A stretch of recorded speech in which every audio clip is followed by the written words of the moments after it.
Friends, ఇదైతే మనకి Assam rifles అనమాట. 215 రైఫిల్ మ్యాన్కి సంబంధించినటువంటి అప్లికేషన్ ఆన్లైన్ ప్రాసెస్ మనకి 22 ఫిబ్రవరి 2025 స్టార్ట్ చేశారు. ఇంకా 22 మార్చ్ 2025 లాస్ట్ డేట్ అనమాట. ఫ్రెండ్స్, ఇక్కడ ఈ వీడియోకి డిస్క్రిప్షన్లో ఒక లింక్ అయితే ఇవ్వడం జరుగుతుంది. ఇక్కడ అన్ని డీటెయిల్స్ అయితే ఉన్నాయన్నమాట. ఫీజుకి సంబంధించి ఇక్కడ మనకి SC ST అలాగే ఎక్స్ సర్వీస్ మ్యాన్కి ఫీమేల్ క్యాండిడేట్స్కి ఫీజు లేదనమాట. All female candidates SC ST ex service man. మిగతా వాళ్ళకి గ్రూప్ C వేకెన్సీస్కి సంబంధించి ఒక 100 రూపీస్, ఇంకా గ్రూప్ Bకి సంబంధించి 200 రూపీస్ అనమాట. UR OBC NCL అలాగే EWS క్యాండిడేట్స్కి మాత్రమే ఫీజు ఉందన్నమాట. మిగతా వాళ్ళకైతే లేదు. ఇంకా వేకెన్సీ కూడా ఉన్నాయి ఇక్కడ డీటెయిల్స్. అలాగే పోస్ట్ వైజ్ మనకి ఏజ్ ఎంత అనేది, అలాగే ఎడ్యుకేషన్ క్వాలిఫికేషన్ డీటెయిల్స్, అలాగే ఇక్కడ లింక్స్ కూడా ఉన్నాయి అనమాట అప్లికేషన్ ఆన్లైన్ ప్రాసెస్కి సంబంధించి. ప్లస్ ఇదైతే మనకి అఫీషియల్ అడ్వర్టైజ్మెంట్ అనమాట. ఇంకా అప్లికేషన్ ఆన్లైన్ ప్రాసెస్కి సంబంధించి ఇక్కడైతే మనకి కిందకైతే రావాలన్నమాట. కిందకి వచ్చేసి ఒకే ఒక పోస్ట్ అనమాట. Assam rifles technical and tradesmen recruitment. ఇదైతే సెలెక్ట్ అయితే చేసుకోవాలి. Male and female both are eligible అనమాట. సో మీరు ఇదైతే సెలెక్ట్ అయితే చేసుకోవాలి. ఇంకా మనకి స్టేట్ ఆఫ్ ఆరిజిన్ అనమాట. డొమిసైల్ అంటే మీరు ఏ స్టేట్లో అంటే ఏ రాష్ట్రంలో అయితే మీరు పర్మనెంట్ రెసిడెంట్గా ఉన్నారు, ఎక్కడైతే బార్న్ అయ్యారో ఎక్కడ రెసిడెంట్గా ఉన్నారో అయితే చేసుకోవాలన్నమాట. మనకి డిఫెన్స్కి అన్ని రిక్రూట్మెంట్స్కి సంబంధించి డొమిసైల్ అనేది ఇంపార్టెంట్ అనమాట. మీరు దీనికి సంబంధించి డొమిసైల్ సర్టిఫికేట్ కూడా మీకు అవసరమైతే అవుతుంది అనమాట. ఫ్రెండ్స్, అలాగే మనకి ట్రేడ్ అప్లైడ్ ఫర్ అనమాట. ఇక్కడ మనకి పోస్ట్ వచ్చేసరికి ఇక్కడ మనకి హవిల్దార్ ఉంది, అలాగే నాయబ్ సుబేదారు, ఇంకా రైఫిల్ మ్యాన్, వీటిలో కూడా వేకెన్సీస్ ఉన్నాయండి. సపోజ్ మీరు సఫాయి ఉంది, ఇక్కడ సఫాయి తీసుకుంటే మీకు ఎడ్యుకేషన్ క్వాలిఫికేషన్ కింద చూపెడుతుంది అనమాట. చూసుకోవచ్చు. ఇక్కడ 10th క్లాస్, దీనికి వేరే ఏం అవసరం లేదనమాట. 10th పాస్ అయితే సరిపోతుంది. ఇంకా సపోజ్ మీరు ఇక్కడ ప్లంబర్ తీసుకుంటే కనుక మీకు 10thతో పాటు ITI అయితే కావాలన్నమాట ప్లంబర్ ట్రేడ్లో. అలాగే మీరు అన్ని పోస్ట్ చెక్ చేసుకోవచ్చు అనమాట. ఆ పోస్ట్కి సంబంధించి మీకు ఇక్కడ ఎడ్యుకేషన్ క్వాలిఫికేషన్స్ అన్నీ కూడా వస్తాయి అనమాట. డిప్లొమా కావాలంటే డిప్లొమా, ITI అనమాట. సో మీరు ఏ పోస్ట్కి అప్లై చేయాలనుకుంటే ఆ పోస్ట్ ఇక్కడ సెలెక్ట్ చేసుకుంటే ఇక్కడ ఎడ్యుకేషన్ క్వాలిఫికేషన్స్ వస్తాయి అనమాట. సో జాగ్రత్తగా చెక్ చేసుకుని మీకు ఎలిజిబిలిటీ ఉంటే కనుక అగ్రీ అనాలి. ప్లస్ అలాగే ఇక్కడ మనకి మీ యొక్క కేటగిరీ ఏంటనేది సెలెక్ట్ అయితే చేసుకోవాలి. అప్లైడ్ క్యాస్ట్ ఫర్ అనమాట. సో SCని, STని, OBCని, EWS సెలెక్ట్ అయితే చేసుకోవాలి. అలాగే ఇక్కడ applied for ex service man అయితే పెట్టాలి, లేకపోతే నన్ అనమాట. ఇక్కడ నన్ సెలెక్ట్ అయితే చేసుకోవాలి. ఫ్రెండ్స్, ఐ అగ్రీ చేసుకోవాలన్నమాట మనం. ఫ్రెండ్స్, ఇక్కడ మీరు ఏ పోస్ట్ అయితే ఇక్కడ మీరు సెలెక్ట్ చేసుకుందని ఆ పోస్ట్ నేమ్ అయితే డిస్ప్లే అవుతుంది అనమాట. చెక్ చేసుకోవచ్చు. శాలిటేషన్స్ మనం సెలెక్ట్ చేసుకోవాలి. మిస్టర్ ఏంటనే మ్యారిడ్ స్టేటస్, మీరు మ్యారీడా లేకపోతే సింగిలా, ఆధార్ కార్డ్ నెంబర్ ఎంటర్ చేసుకోవాలి. అలాగే మీ యొక్క నేమ్ అనమాట. First name, middle name, last name. Middle name లేకపోతే వదిలేసుకోవచ్చు. లాస్ట్ నేమ్ సార్ నేమ్, లేకపోతే 10th క్లాస్ ఆ యొక్క మా మెమోస్ ప్రకారం మీ యొక్క నేమ్ ఎలా ఉంది ఇక్కడ యాజ్ టీగా అయితే ఎంటర్ అయితే చేసుకోవాలన్నమాట. ఫ్రెండ్స్, అలాగే మీ యొక్క ఫాదర్స్ నేమ్ అనమాట ఎంటర్ చేసుకోవాలి. అలాగే మీ యొక్క మదర్స్ నేమ్ ఎంటర్ చేయాలి. ఇంకా డేట్ ఆఫ్ బర్త్ అనమాట. క్యాలెండర్ ఇచ్చారు, దీని నుంచి మీ యొక్క డేట్ ఆఫ్ బర్త్ అయితే మీరు ఎంటర్ చేసుకోవాలి. లేకపోతే డైరెక్ట్గా ఈ ఫార్మేట్లో ఎంటర్ చేసుకోవచ్చు అనమాట. DD MM YYYY ఫార్మేట్లో ఈ రకంగా మీరు ఎంటర్ చేసుకోవాలి. రిలీజియన్, మీ యొక్క రిలీజియన్ ఏదైతే ఉందో సెలెక్ట్ చేసుకోవాలి. ఇంకా మీ యొక్క 10 డిజిట్ మొబైల్ నెంబర్ ఎంటర్ చేయాలి. అలాగే ఈమెయిల్ ID ఎంటర్ చేయాలి. అలాగే డొమిసైల్ ఆల్రెడీ మనం అక్కడ సెలెక్ట్ చేసామన్నమాట. సో ఇక్కడ కమ్యూనిటీ, ఇక్కడ మనకి గోర్ఖాస్ కానీ, అస్సామీస్ కానీ, ఇంకా కాశ్మీరీస్ కానీ, మరాఠాస్ కొన్ని ఇచ్చారనమాట. వీటిలో వాటికి సంబంధించిన వాళ్ళు మాత్రమే సెలెక్ట్ చేసుకోవాలి. లేని వాళ్ళకి ఏమీ అవసరం లేదనమాట. దాని జోలికి మనం వెళ్ళాల్సిన అవసరం అయితే లేదు. ఇంకా కూడా కరస్పాండెన్స్ అడ్రస్ అనమాట. ఇక్కడ డోర్ నెంబర్, ఫ్లాట్ నెంబర్తో సహా కంప్లీట్ అడ్రస్, స్ట్రీట్, అలాగే డిస్ట్రిక్ట్ అనమాట. ఇక్కడ డైరెక్ట్గా టైప్ చేస్తే మీకు అన్నీ వస్తాయి. రాకపోతే కనుక ఓల్డ్ డిస్ట్రిక్ట్స్ అయితే మీరు ఎంటర్ చేసుకోవచ్చు. ఇక్కడ మీరు ఎంటర్ అయితే చేసుకోవాలన్నమాట. అలాగే స్టేట్, మీ అడ్రస్లో నుంచి పిన్ కోడ్ ఎంటర్ చేయాలి. ఇంకా పర్మనెంట్, ఇక్కడ కనుక ఈ పర్మనెంట్ అడ్రస్ కనుక ఈ యొక్క కరస్పాండెన్స్ అడ్రస్కి డిఫరెంట్ అయితేనే మీరు టిక్ ఆన్ చేయాలి, లేకపోతే అవసరం లేదనమాట. సో టిక్ ఆన్ చేస్తే కనుక ఇది కూడా మీరు ఎంటర్ అయితే చేయాలి. సో టిక్ ఆన్ చేయాల్సిన అవసరం లేదనమాట. సో ఈ ఆటోమేటిక్గా పర్మనెంట్ అడ్రస్ కూడా మీకు ఫిల్అప్ అయిపోతుంది అనమాట. ఇంకా SC ST OBC వాళ్ళకి సంబంధించి ఇక్కడ క్యాస్ట్ అయితే ఎంటర్ అయితే చేసుకోవాలన్నమాట. అలాగే ఇక్కడ ఎడ్యుకేషన్ క్వాలిఫికేషన్కి సంబంధించి ఇక్కడ మనకి గ్రేడింగ్ సిస్టంలో ఉన్న వాళ్ళైతే కనుక టిక్ ఆన్ చేయాలన్నమాట, సెలెక్ట్ చేసుకోవాలన్నమాట. ఆంధ్రప్రదేశ్ సెకండరీ ఎడ్యుకేషన్, లేకపోతే తెలంగాణ, లేకపోతే CBSEనా అన్నీ అయితే ఉంటాయి ఇక్కడ.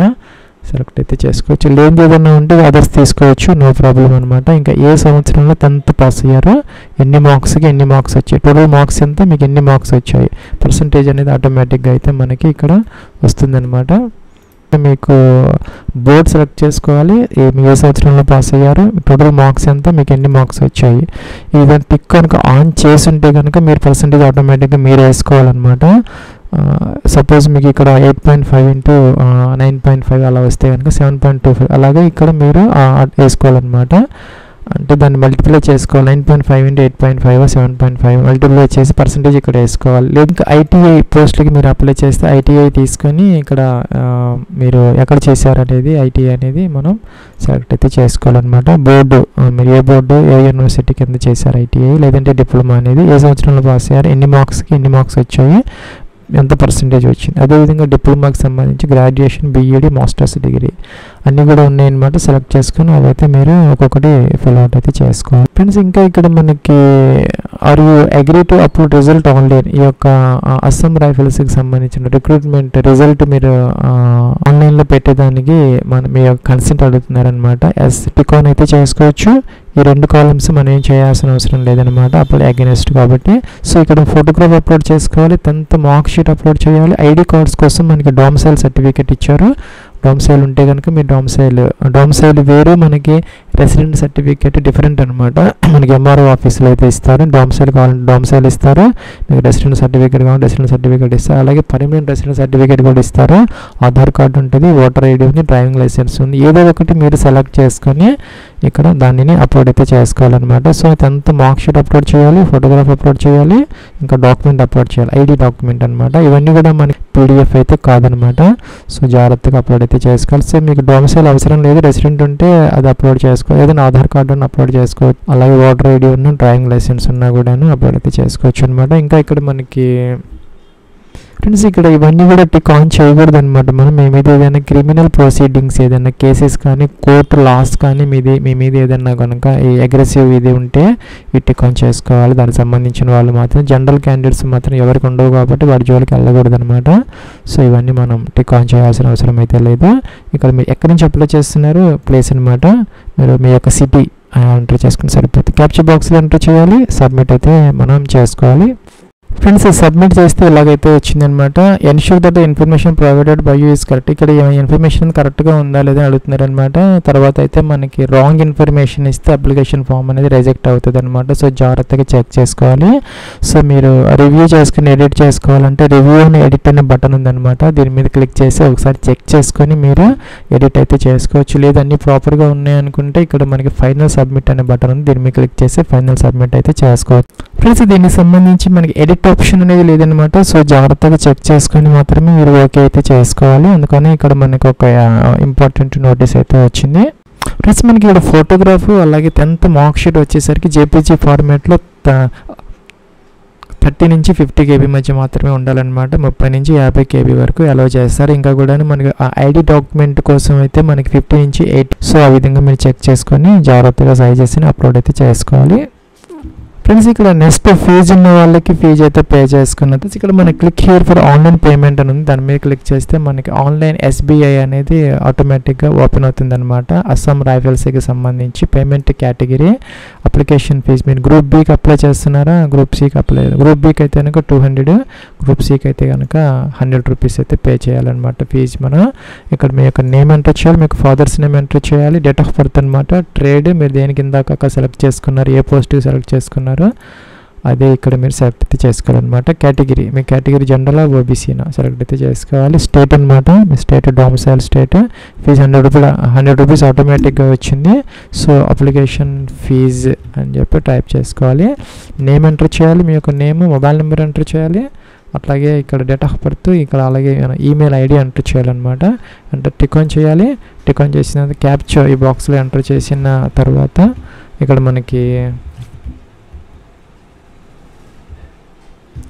ఇక్కడ మనం క్యాప్చర్ ఎంటర్ చేసిన తర్వాత నెక్స్ట్కి అయితే వెళ్ళాలి. ఫ్రెండ్స్ నెక్స్ట్కి వచ్చేస్తే ఇక్కడ మీకు స్టేట్ బ్యాంక్ ఆఫ్ ఇండియా ద్వారా నెట్ బ్యాంకింగ్ ద్వారా మీరు ఫీజు పే చేయాలంటే ఈ ఆప్షన్స్ ఉన్నాయన్నమాట. కార్డ్స్ ఏదైనా ఉంటే మీ దగ్గర రూపే కార్డు, డెబిట్ కార్డు, లేదంటే క్రెడిట్ కార్డ్స్ కానీ ఇంకా యూపీఐ ఏదో విధంగా మీరు ఫీజు అయితే పే చేసుకోవచ్చు.